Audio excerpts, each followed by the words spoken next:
திருக்குறள் நீத்தார் பெருமை. ஒழுக்கத்து நீத்தார் பெருமை விழுப்பத்து வேண்டும் பனுவல் துணிவு. ஒழுக்கத்தில் நிலைத்து நின்று பற்றுவிட்டவர்களின் பெருமையை போற்றிக் கூறுவதே நூல்களின் துணிவாகும். துறந்தார் பெருமை துணைக்கூறின் வையத்து இறந்தாரை எண்ணிக் கொண்டற்று. பற்றுக்களை துறந்தவர்களின் பெருமையை அளவிடுதல் என்பது உலகத்தில் இதுவரை பிறந்து இறந்தவர்களின் எண்ணிக்கையை அளவிடுதல் போன்றதாகும். இருமை வகை தெரிந்து ஈண்டு அறம் பூண்டார் பெருமை பிறங்கிற்று உலகு. இம்மை மறுமை என்பவற்றை ஆராய்ந்தறிந்து இவ்வுலகில் அறத்தை மேற்கொண்டவரின் பெருமையே உயர்ந்ததாகும். உரனென்னும் தோட்டியான் ஓரைந்தும் காப்பான் வரனென்னும் வைப்பிற்கோர் வித்தது.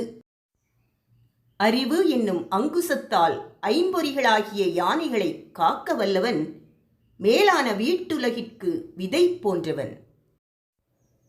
ஐந்தவித்தான் ஆற்றல் அகல் விசும்புளார் கோமான் இந்திரனே சாலும் கரி. ஐம்புலன்களாலான ஆசைகளை துறந்தவனின் வல்லமைக்கு வானுலகின் தலைவனாகிய இந்திரனே தகுந்த சான்று ஆவான். செயற்கரிய செய்வார் பெரியர் சிறியர் செயற்கரிய செய்கல்லாதார்.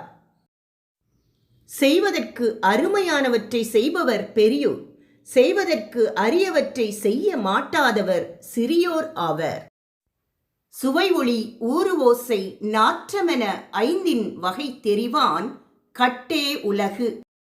சுவை ஒளி ஊறு ஓசை நாற்றம் என்று சொல்லப்படுகின்ற ஐந்து வகைகளையும் ஆராய்ந்து அறிந்து நடப்பவனிடமே உலகம் உள்ளது. நிறைமொழி மாந்தர் பெருமை நிலத்து மறைமொழி காட்டிவிடும். நிறைவான மொழிகளையே சொல்லும் சான்றோரின் பெருமையை உலகத்தில் அழியாது விளங்கும் அவர்களின் மறைநூல்களே காட்டிவிடும். குணமென்னும் குன்றேறி நின்றார் வெகுளி கணமேயும் காத்தல் அரிது. நல்ல பண்புகளாகிய மலையின் மேல் ஏறி நின்ற பெரியோர் ஒரு கணப்பொழுதே சினம் கொள்வாராயினும் அந்த கோபத்திலிருந்து ஒருவரை காத்தல் அரிது. அந்தணர் என்போர் அறவோர் மற்றெவ்வுயிருக்கும் செந்தன்மை பூண்டொழுகலான்.